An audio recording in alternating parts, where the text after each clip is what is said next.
parler aussi, en commençant le 7-9 ce matin, d'un chercheur dont on avait précédemment dit d'ailleurs qu'il était nobélisable pour ses travaux en biologie. Il s'appelait Jacques Benveniste. À la fin des années 80, il avait présenté une hypothèse de recherche dont vous vous souvenez sûrement. Il parlait de la mémoire de l'eau. Et le grand homme avait vu se dresser contre lui la communauté scientifique. Mais pas toute. Bonjour Luc Montagnier. Bonjour. Merci Bonjour, d'être monsieur. dans le studio du 7-9 du week-end. Faut-il vous présenter? Vous êtes prix Nobel de physiologie et de médecine. Vous êtes le co-découvreur du virus du sida. Vous êtes un chercheur de pointe. Vous avez décidé, j'allais dire là encore seul contre tous, de quitter la France à un moment donné où on n'a pas jugé utile de vous encourager à poursuivre ici vos recherches. Vous êtes parti aux États-Unis, mais vous êtes à nouveau ici, en tout cas ce matin. Et vous avez poursuivi à votre façon la porte ouverte par Jacques Benveniste.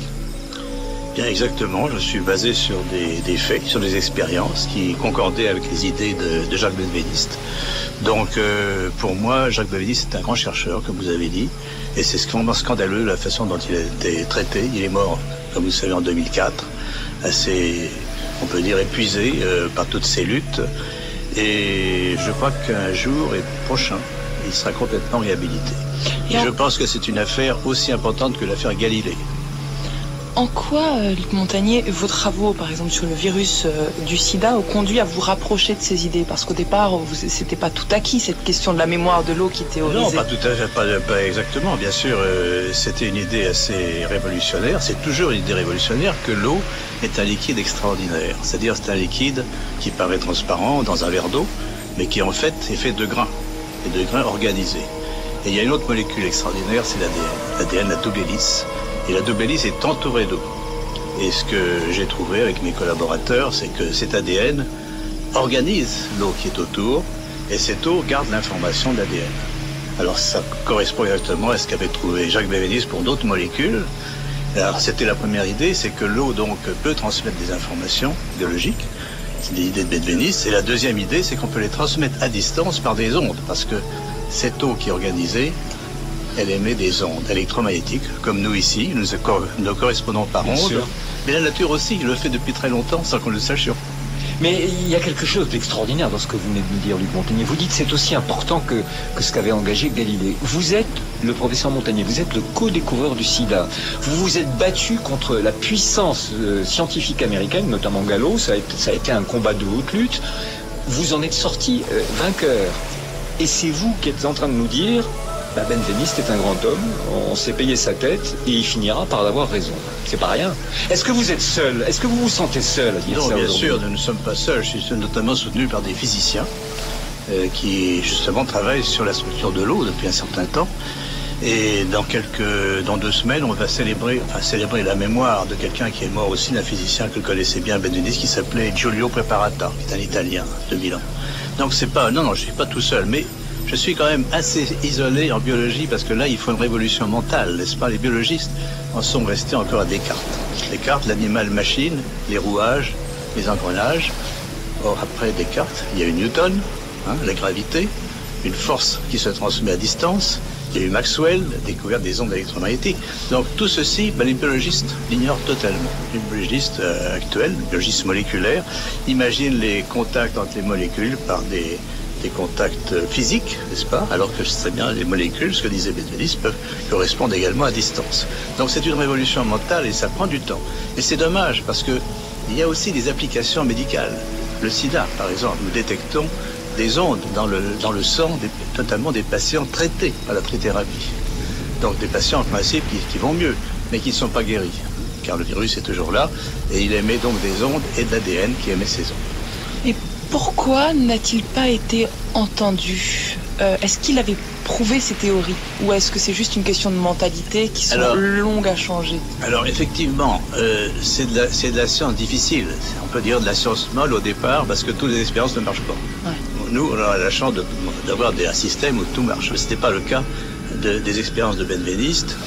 Et notamment quand on prend un tube témoin, un tube en plastique est à côté d'un tube qui émet des ondes, et bien le tube témoin va aussi acquérir ces ondes. Donc les contrôles doivent devenir positifs. Donc c'est ce qu'on a reproché longtemps Benveniste, mais on a été beaucoup plus loin, on l'a traité de tricheur, c'était incroyable. Alors, il y a une revue qui a eu un rôle là-dedans, c'est la revue Nature. Bien sûr. Mais les Français emboîtaient le pas, et en plus, il était vraiment persécuté, il a perdu son laboratoire. Et donc, je trouve ça absolument scandaleux, et il faudra qu'il soit vraiment réhabilité, car Jacques Benveniste avait raison. Vous savez ce que nous disait hier Claude Parent. Claude Parent, il y a 50 ans, à l'époque où l'informatique, les ordinateurs n'existaient pas, a dessiné des choses qui ne peuvent être aujourd'hui dessinées que grâce à la technologie des ordinateurs. Donc il avait 50 ans d'avance. Il a inventé une fonction oblique qui était en avance sur son époque. Benveniste, d'un certain point de vue, peut-être a pensé trop tôt. Il était trop en avance, effectivement, et ça arrive assez souvent en science, bien sûr.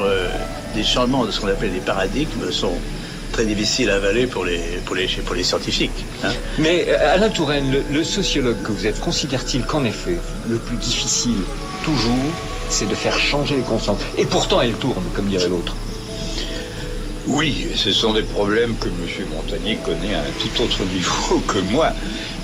Mais c'est vrai que le développement de la science n'est pas linéaire, qu'il y a, que pour reprendre son expression que j'aime bien d'ailleurs, qu'il y a changement de paradigme. C'est une idée qui a été développée il y a déjà longtemps, en particulier par un type qui s'appelle Kuhn, et avant lui d'ailleurs son professeur qui s'appelle Robert Merton, était lui un sociologue, et aussi qu'il y a beaucoup de découvertes qui se font par hasard, ce qu'on appelle la serendipity. Donc ça veut dire que l'esprit scientifique ne consiste pas seulement à empiler des connaissances, c'est pas plus qu'on fait une maison en empilant des briques ou des pierres, il faut qu'il y ait une compréhension de l'ensemble. Autrement dit, la compréhension de l'ensemble est indispensable pour comprendre chacune des parties.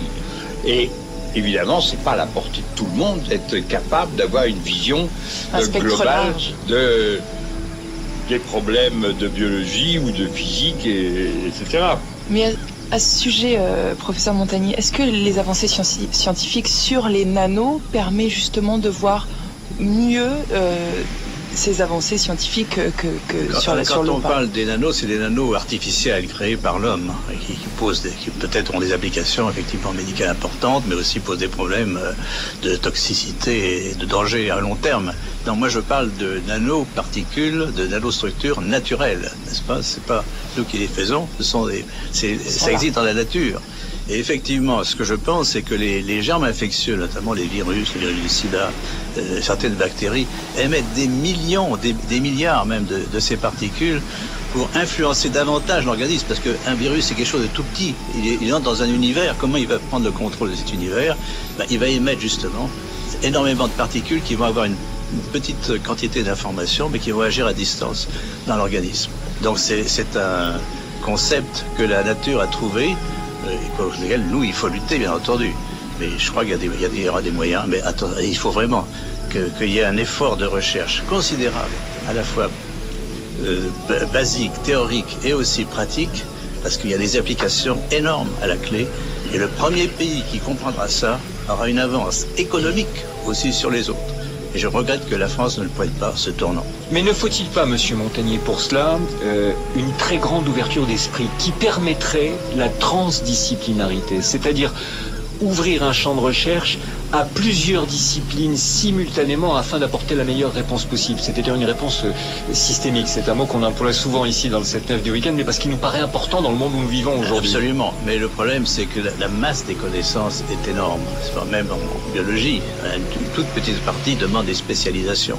Donc il faut effectivement des fois transgresser, passer d'un domaine à l'autre, et c'est pas très bien vu par les collègues à ce moment-là. Mais parce qu'il y a beaucoup de propriétaires, souvent aussi. Il y a beaucoup de propriétaires, et puis on pense que quelqu'un qui va dans différents domaines, il est un peu comme un papillon, il comprend rien. C'est faux. Enfin, il faut quand même de temps en temps, effectivement, notamment pour ce problème-là, réunir les physiciens et les biologistes. Et ça n'est pas facile, mais quand même certains physiciens ont tout à fait compris, certains biologistes aussi. Je voudrais, pardon de le dire, mais c'est presque une sorte de devoir moral que j'ai là. À l'époque où Benveniste poursuivait ses recherches et ses travaux, il écoutait beaucoup France Inter. Et il écoutait notamment le 7-9 dont j'avais la responsabilité. Et très souvent, j'ai eu sur le répondeur téléphonique du bureau du 7-9 des messages de M. Benveniste. Et c'est là que j'ai entendu l'incroyable, la terrible solitude d'un homme qui, dans son milieu, était à ce point remis en cause. Je m'en suis toujours voulu, d'ailleurs, de n'avoir pas invité Benveniste. Et donc, Monsieur Montagnier, merci d'être ici aujourd'hui et de dire ce que vous dites de Jacques Benveniste. Je regrette aussi que Benveniste était vraiment très maltraité par ses collègues en France. Mais et ça n'a pas changé? C'est en train de changer ou pas? Pas tellement. Il y a encore des gens qui pensent que c'était un tricheur. Et je crois que c'est absolument scandaleux. Et je ferai tout pour réhabiliter sa mémoire et continuer ses travaux. On l'a pas cru. Pardonnez-moi d'intervenir, mais moi je fais partie des imbéciles qui ont douté. Et je crois c'est parce que on s'est peut-être trompé dans la communication, c'est-à-dire qu'on a dit Benveniste c'est la mémoire de l'eau, et on a traduit ça par une image stupide qui était, voilà, vous faites tomber une goutte d'eau à Lyon, et quand elle arrive à la mer, elle se souvient de la ville qu'elle a traversée. Alors évidemment, quand on vous présente ça comme ça et qu'on communique là-dessus, on se dit c'est complètement dingue, ce type est fou. Moi, je fais partie de ceux qui ont considéré qu'il était fou. Mais vous savez ce qu'on dit dans les feuilletons télévisés du soir, dans les enquêtes scientifiques, ce qui est aujourd'hui scientifiquement démontré, toute personne qui rentre dans une pièce modifie la pièce, et la pièce modifie la personne. À méditer. Voilà. Il ne faut pas oublier que l'univers, c'est pas seulement de la matière. Claude Angélique, pardon, mais Monsieur Montagnier, Claude Angélique est un spécialiste de ce type de questions, est d'accord avec ça, non? Absolument, et je suis très outré aussi que le professeur Montagnier ait dû s'exiler aux États-Unis. Ah bah oui, ça c'est ahurissant. Oui. Et ça, il fallait le dire quand même, parce que nos auditeurs ne sont pas tous au courant. C'était une question d'âge, et le professeur Montagnier ne pouvait plus exercer en France. C'est ça. J'ai été obligé de quitter l'Institut Pasteur, effectivement. Voilà. C'est absolument scandaleux. Ben qu'est-ce qu'on est content de vous voir ici, Monsieur Montagnier. 50 ans la vie devant soi. C'est que l'univers, c'est pas seulement de la matière, c'est aussi des ondes. Il faut pas oublier ça. Et les ondes, on s'en sert, la radio s'en sert tout le temps. Oui. Et la nature aussi. Vous savez ce que c'est aussi, mais ça, c'est dommage qu'il faudrait vous voir. C'est aussi de l'empathie. Et quand vous êtes tous ici dans ce studio, ça change pas mal de choses. Ça doit passer par les ondes aussi.